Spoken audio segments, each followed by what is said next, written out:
Hey everyone, nintendoboy17 here. I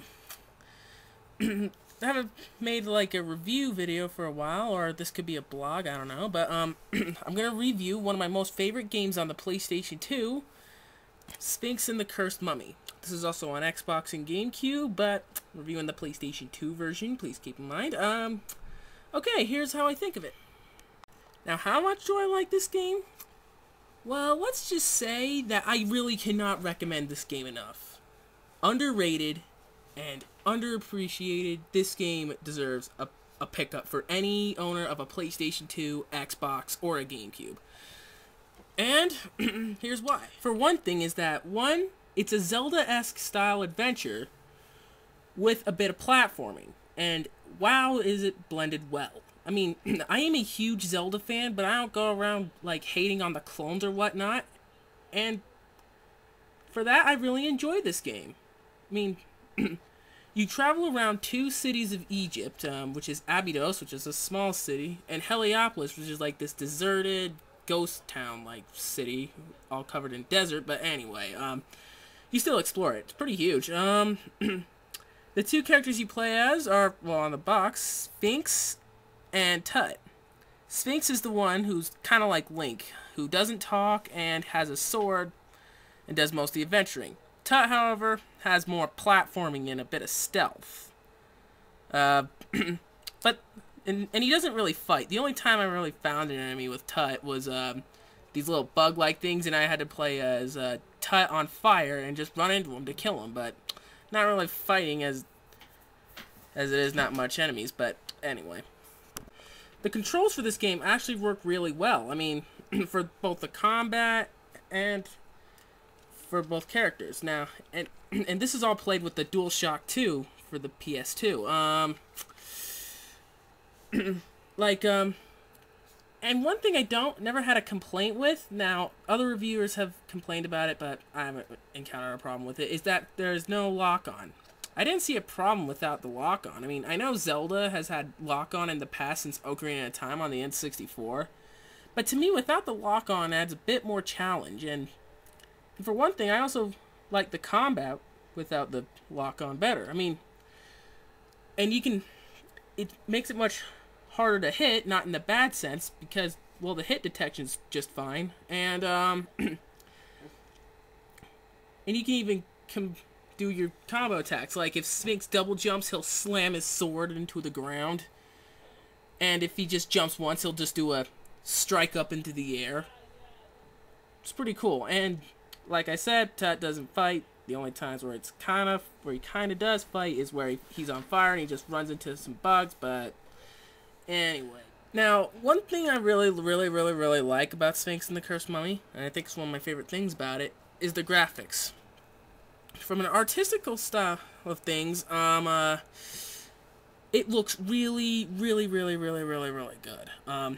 The art style is really nice, and yeah, and it reminds me so much of ancient Egypt.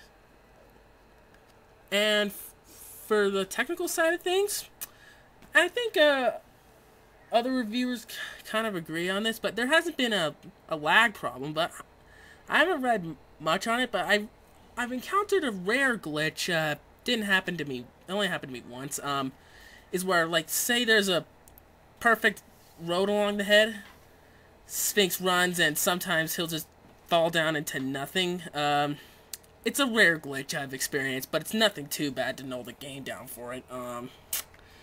Yeah, it's nothing too bad. But nonetheless, for art, Sphinx and the Cursed Mummy looks great. For technical style, it runs fine. No lag, rare glitch. But I think the main best part is the gameplay, in which, like I said, is Zelda going platforming. Like, the Zelda parts are wandering around the land you're in, solving puzzles on your way to adventure, which are pretty hard, by the way, but they're a good challenge. I got stuck on a few of them, but nonetheless, I still beat the game anyway. And the platforming is hell of a lot of fun. It sort of reminds me a bit of a Prince of Persia, kind of Tomb Raider-ish sort of thing. That's what the platforming reminds me of.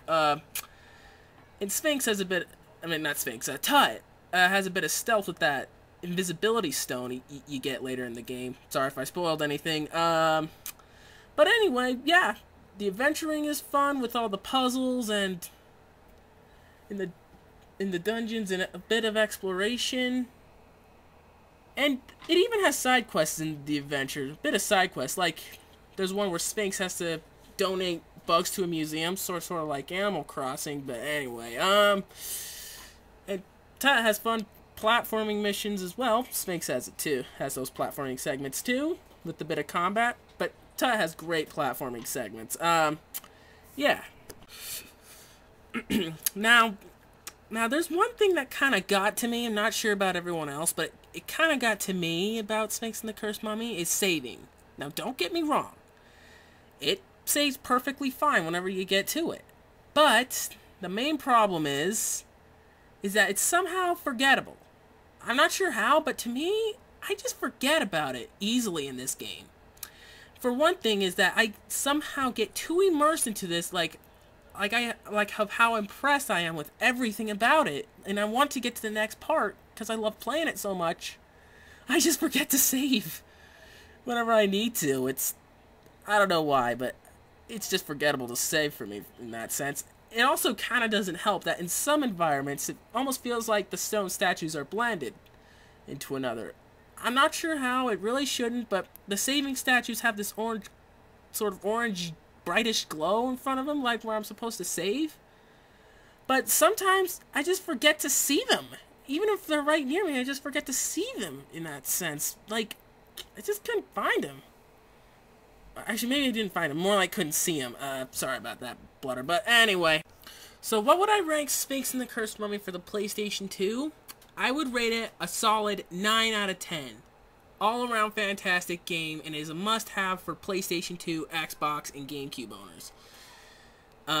What shouldn't happen to you, but it happened to me because I forget to save, unlike most games, due to hard-to-notice save points and tough immersiveness making me forget to save. But that's sort of my own problem. Not sure if I should blame it on the game, but anyway, 9 out of 10. If you have a PS2, Xbox, or Gamecube, pick it up. Needs more attention. Don't forget to comment, rate, and subscribe, and thank you for watching.